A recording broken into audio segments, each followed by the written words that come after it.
Life's most embarrassing moment. I think we've all had them, right? Embarrassing moments. I mean, life's journey is like running through a meadow or a pasture.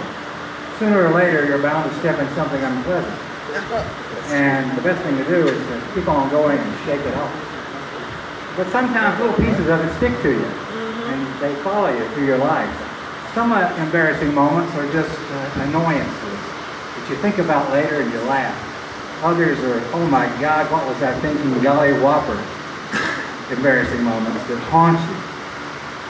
Yes, if you were to Google embarrassing moments, which I did, you would find a plethora, a cornucopia of stories that people have told about their embarrassing moments. People share everything now. And two things stand out. Two things are overwhelmingly the cause of embarrassment in people's lives. One is explosive diarrhea, and the other is vomit. Now, I'm not kidding. If you Google it yourself, weddings, funerals, meetings, tender moments when you're going to kiss someone. Apparently, bad food and alcohol can cause you to run at either end. And it comes on unexpectedly. Now, sometimes it's your own fault. If it's 2 o'clock in the morning and you've been out partying and a convenience store burrito looks good to you, you might as well ask that embarrassing moment to come through the door and sit in your lap and spit in your face, because it's going to happen. Now, my first embarrassing moment goes all the way back to the 2nd grade. I was in elementary school in a mill village. Now, our expectations were not too high for education there. My father's generation only went to the 8th grade. That was old enough to work in the mill and old enough to know what to do. You'd learned enough. If you got any more education, you'd be dangerous. But my generation, we were going to go further. So I'm in the 2nd grade at a little mill school, and my teacher is Mrs. B. That's what I'm going to call her anyway. She was born with a permanent frown on her face and the disposition of a crocodile. And the woman carried a 12-inch wooden ruler that she used to enforce all of her rules. And we lived in fear of Mrs. B. And on this day that I had my embarrassing moment, I've explained that today's elementary schools, they have restrooms in the room, and kids can go whenever they want to. Our school, our classroom was in the middle, and the boys' room was at one end, and the girls' room was at the other end, and we had 2 breaks a day. And we had a morning break and an afternoon break. And that morning, I did not have to go. I went down to the restroom, and I read the latest writings on the wall before the janitors could wipe them away, probably from the 7th and 8th graders who were more literate than we were. But I did not have to go. I can't go on command. I admire people who can go. I mean, I know people who say, well, I'm going to go now, and maybe I'll go again later so we won't have a chance to go.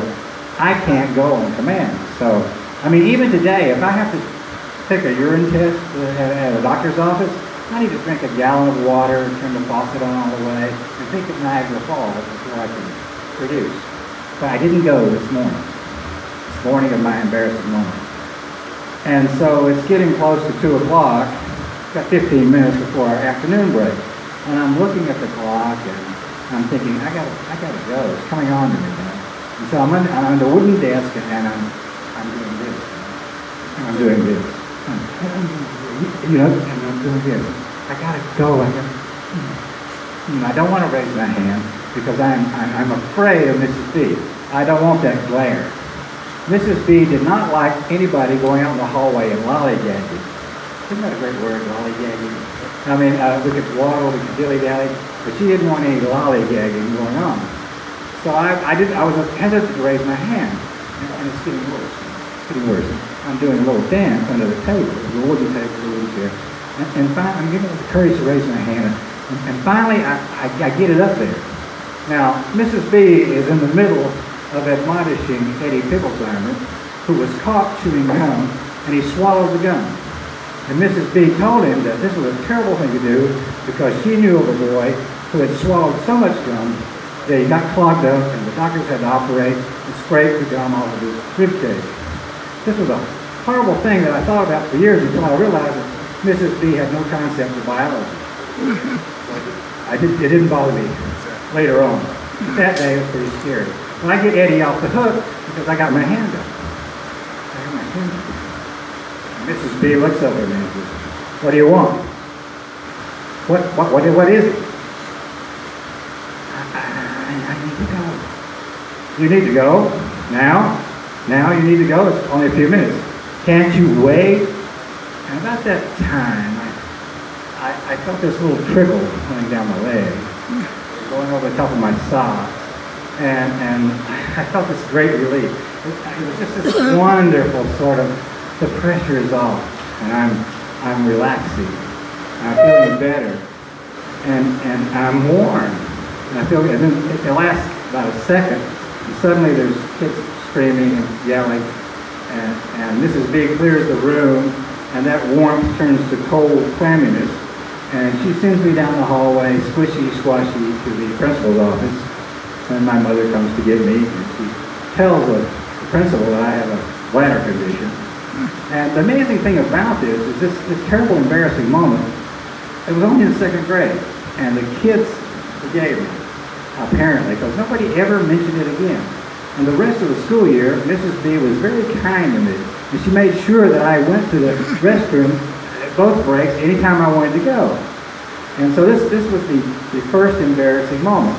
Now later on in my high school career, I had another embarrassing moment. Real quick short story.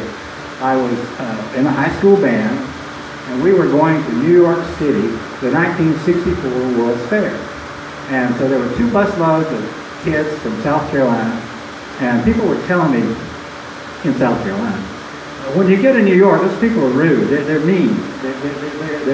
They don't have manners, and they're mean and rude. And I did not find that to be true, because we were walking out on Fifth Avenue, and street over, and there was a woman on every corner saying, "Would you like some company tonight?"